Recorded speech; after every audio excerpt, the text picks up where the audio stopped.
Sir இந்த SC ST ஆணையத்தில் இருந்தவங்க அப்படின்னா தாழ்த்தப்பட்டவர் சரி தெரியல. நானே தாழ்த்தப்பட்டவன் தான். எம்எல்ஏ இதுக்கு வணக்கம் சும்மா தான் போடுறது தான். எதுக்காக எஸ்சி எஸ்டி ஆக்ட்? சரிங்க, கலைஞரை வந்து பாடினதுக்காக எஸ்சி எஸ்டி கலைஞர் எஸ்சியில் இருக்காரு. அப்படின்னு சண்டாளங்கிறது எஸ்சியில் வருதா? இங்கே யார் சண்டாளன்னு சான்றிதழ்? சண்டாளன்னு பைபிள் இருக்கு, சண்டாளன்னு கந்த சிருஷ்டி கவசத்தில் இருக்கு, சண்டாளன்னு திருமந்திரத்தில் இருக்கு, சண்டாளன்னு கம்பராமாயணத்தில் இருக்கு, சண்டாளன்னு இவங்க வச்சிருக்க அகர முதலியில் பாடம் இருக்கு. இதுக்கு மேலே எங்கள் தாத்தா ராமலிங்கம் வந்து நாமக்கல் கவிஞர் வந்து பாட்டா பாடியிருக்காரு. சண்டாளன்னா யாரு?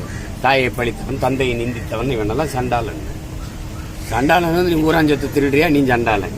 அடுத்த தாலி அறுக்கிறியா, அடுத்த பொம்பளை தாலி அது குடிக்க வச்சு கொள்றியா, நீனும் சண்டாளன். அப்படிதான் அவர் எழுதிக்காரு. இதுல என்ன புதுசா சண்டாளன்? SC ST act. மலத்தை கரைச்ச மேல இல்லை கோயிலுக்குள்ள வராதுன்னு பூட்டு போட்டு போன வழியில் போதில் அவன்லாம் வரல. நீ எஸ்சியான்னு கேட்ட மாதிரிலாம் வராது இந்த சண்டாளன். இந்த எஸ்சி எஸ்டி ஆக்ட் எம்எல்ஏ வந்துடுதா? என்னை சமாளிக்க முடியல. எதிரியாவது ஒன்று போடணும், அவ்வளோதானே சார். கைது நடவடிக்கை அப்படின்னு மாதிரி ஜாலியாக இருக்கு. வேற ஏதாவது கேளுங்க உருப்படியா?